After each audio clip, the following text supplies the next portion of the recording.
And now, live from the 2015 Vancouver International Wine Festival, Anthony Gismondi and Casey Wilson. This is Tony and Casey's Best of Food and Wine on Sea Isle 650. I'm a waltzing Matilda with me. Waltzing Matilda, you'll come a waltzing Matilda. Welcome back to the Best of Food and Wine. It's hour 2.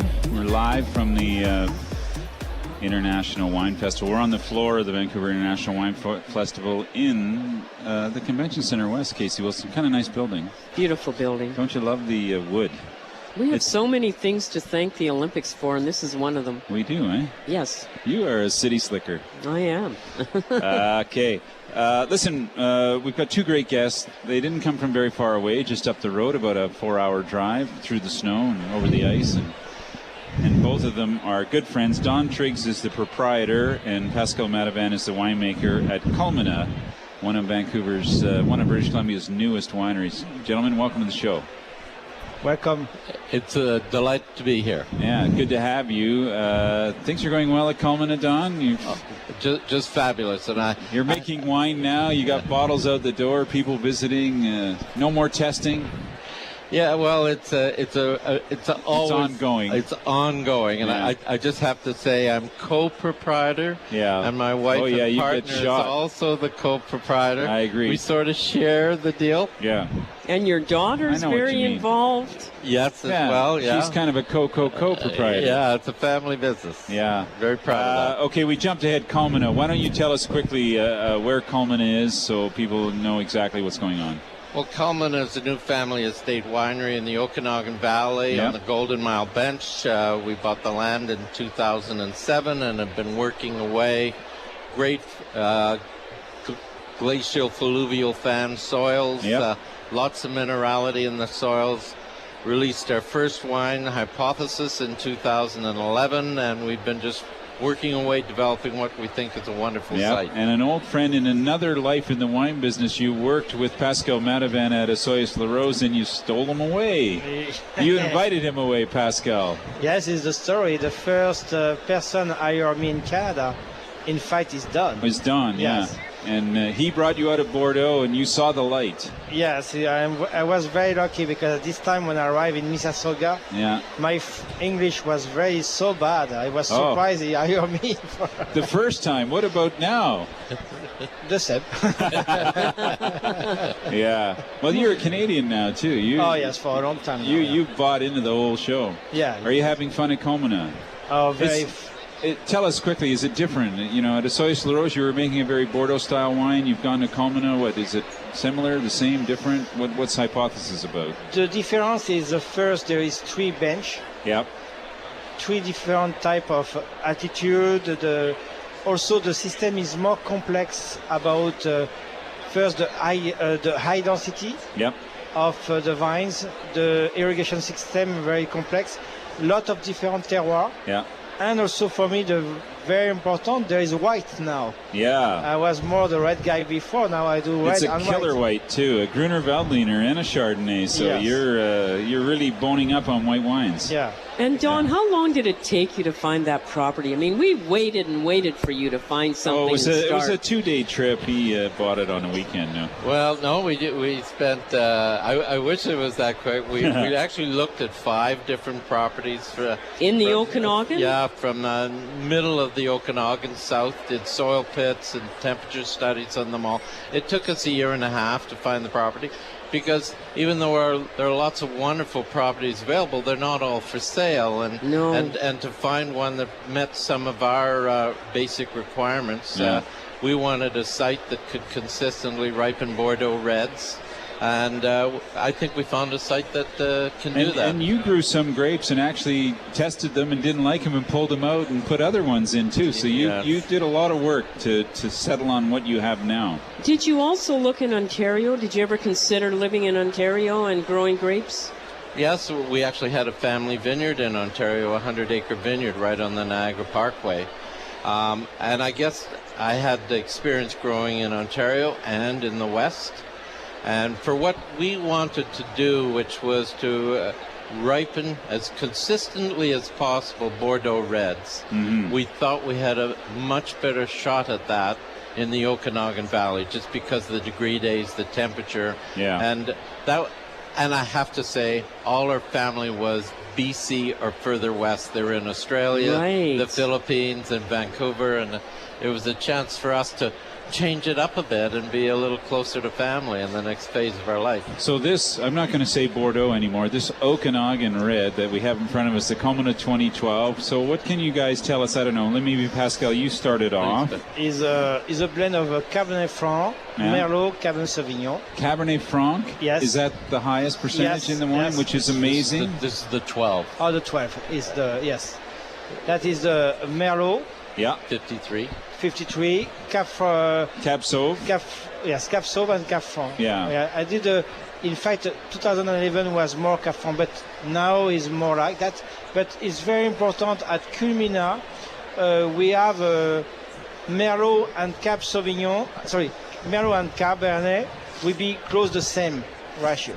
Because what is exceptional at Culmina is the terroir for the Cab Sauvignon and the Cab Franc. Wow. And for myself, is one of the best Cab Franc and Cab Sauvignon I taste in the valley is on this terroir. Very, we can say gravelly, rocky. No, and this very wine's nice. amazing. Yeah. It's 2 months down the road. Last time I had it was about 2 months ago. Yeah. It's really opening up, spreading itself. Wow, it's fantastic. And also is when you know the age of the vineyard is so young. So young. Yeah. I mean the potential of this terroir is exceptional, and the fact we have this irrigation system, we have the high density, we have the exposition, we have this very nice terroir. Yeah. I think it's exceptional. What don't you have? Should Don be buying something else, or you got everything you need now? We need just the time. Yes, the time. just the time. You're right. Time, he doesn't have the time. He's like me. We got to get this wine rolling. This is a very easy wine to drink. Yeah. What would a Frenchman eat with this wine, Pascal? Magret de canard, duck breast. Duck breast. You know, the duck breast we do that in Bordeaux with the wood. You know, yes, and you do it rare, more rare than we do. Oh yes, always. Yes. Yeah. Our guests are DonTriggs. He's the co-proprietor of Culmina Estate Winery, Family Estate Winery, and PascalMadevin is the winemaker. Two of them actually achieving some amazing stuff in a short period of time in the Okanagan. Don, you opened a tasting room and facility for visitors as well. How has that evolved, and have you changed your thinking about visitors, or how is it going? No, the vision that we have for our tasting room is where we actually share our vision with our customers, sit down tasting. We take 30 to 45 minutes, go through the wines with them. It's not a quick in and out in a sip thing. It's serious. We're trying to appeal to the people that are really interested in wines. We've had very, very good results with it. We find that we don't have maybe as many single bottle sales. We have a lot more case sales because they get into the wine, they understand it, and they buy. So it's working really well. Obviously, it's always a little slow and over the winter period in the Okanagan Valley, but no, it's been very, very good. You're supposed to go to Hawaii. You're not supposed to hang around. You are also, both of you now are situated in the first recognized sub-appellation in the South Okanagan, even if the government has yet to sign off on it. I'm not sure what the hell they're doing. It's been taking forever. All they have to do is sign a piece of paper and away we go.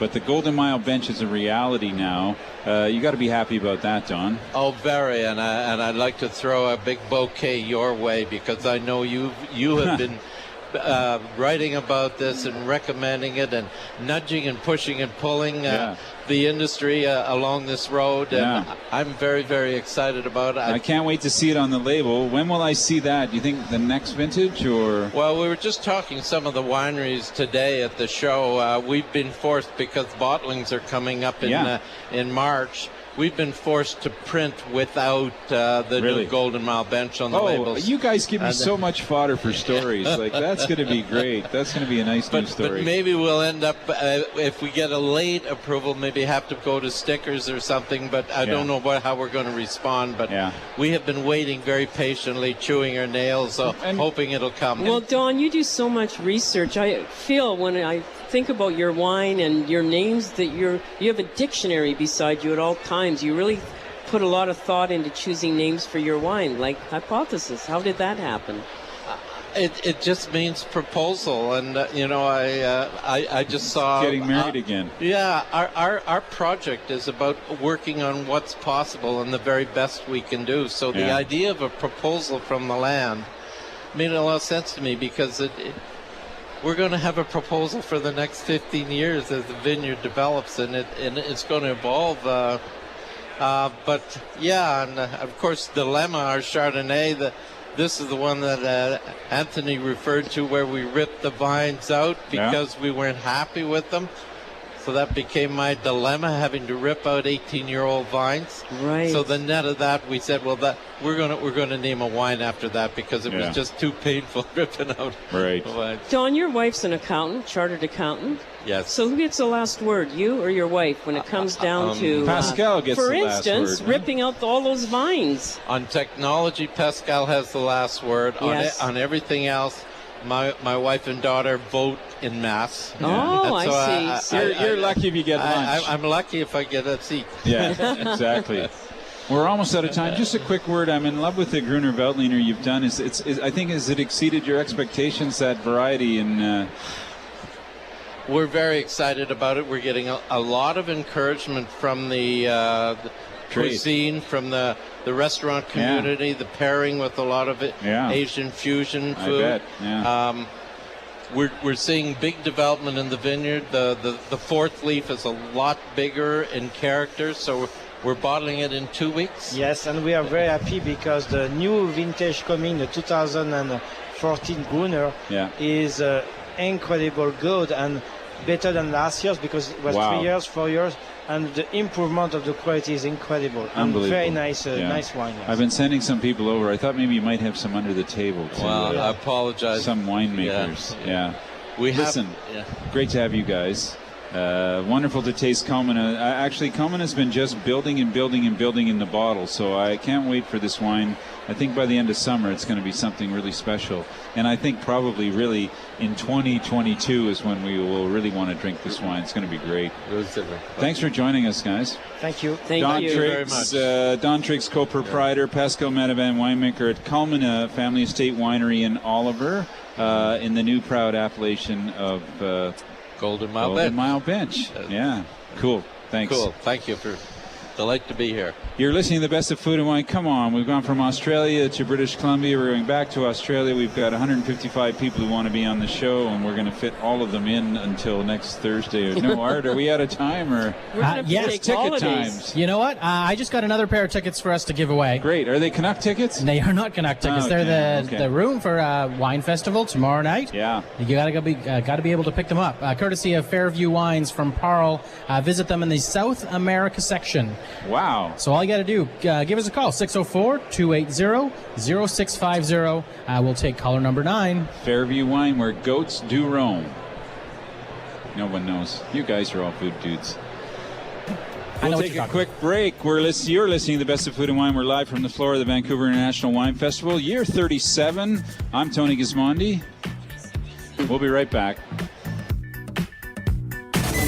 There's lots more still ahead. Live from the 2015 Vancouver International Wine Festival, this is Tony and Casey's Best of Food and Wine on Sea Isle 650.